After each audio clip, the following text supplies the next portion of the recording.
gonna have to come back out to these streets, or we're not gonna know the right steps to get and stay, in a good manner. Like me, because my mom was sick for so long, like I was the one that had to take care of her the most. My brother, when he got to a certain age, started working. My grandma was working, and so like a lot of years I had to put off of my own life just to take care of my mom. And it sucks because like I know how to take care of somebody more so than I know how to take care of myself. And then on top of it too, like to then have my family sit there and like chastise me about like where I am in life and stuff like that, and like, oh well, why didn't you freaking do better before? And then it's like, dude, like had I done that, then who would have taken care of mom?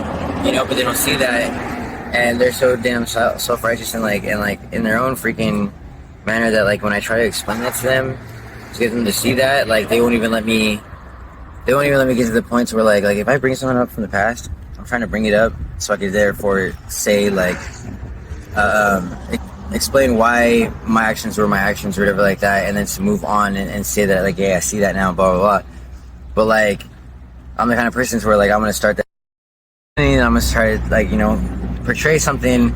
So if you're gonna sit there and cut me off halfway through it and not even let me get to the point where like I'm trying to freaking be like, hey, like I'm sorry I did that, I did that because of this, that, or whatever like that, you don't even let me get to that point, then like, what, screw you, dude. Like how are you gonna expect me to sit here and respect you and like when you got problems, but like when I'm trying to explain and even learn from mine and share that with you, you don't even let me get to that point, then I don't even want to to you at that point, you know what I'm saying?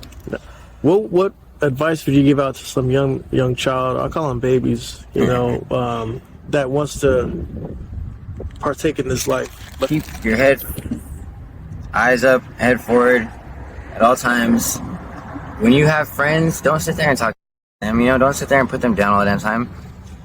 As friends, we should be pushing each other up and forward at all times, and like when my friends do like talk shit to me and stuff like that, like I'm not, don't feed into it, don't continue that behavior, because after a while people start feeling some type of way, people start, acting differently, and it sucks, dude. Like just be communicative, like a lot of people think, okay, I would say this, it's not communication that's freaking key. I believe it's comprehension, because I can sit here and talk to some blue in my face. If you're not picking what I'm putting down, like I might as well be talking to a bag of bricks, right? Yeah. And like the reason why I'm like the best friends that I do have are best friends is because when we don't understand something that the other one's saying, like we'll freaking ask, we'll make sure that we're on the same page. And at that point, like I respect what page they're on, I respect the page I'm on, and then we understand that, or we can sit there and work to get onto the same page. So it's either just understand that other people have different viewpoints, or work together to get on the same page. When I'm saying when they get out here, that's advice for like relationships, because when they get out here and they got that first night sleeping on the streets, like what was that? What is that like? It's not fun. I don't even remember my first night on the streets, but like it's not fun. It's not worth it, man. Like go make it to where you're freaking living in a house, not a trailer when you're old. Like you actually have muscles still, and not skin and bones because you just smoked all your freaking body mass away. Build and build and build. If you want to get higher, you want to get like just wait until you're old and like retired in a house, not a trailer.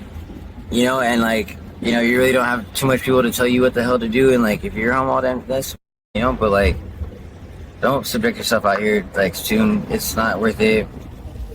Like I said before, like like none of it is worth.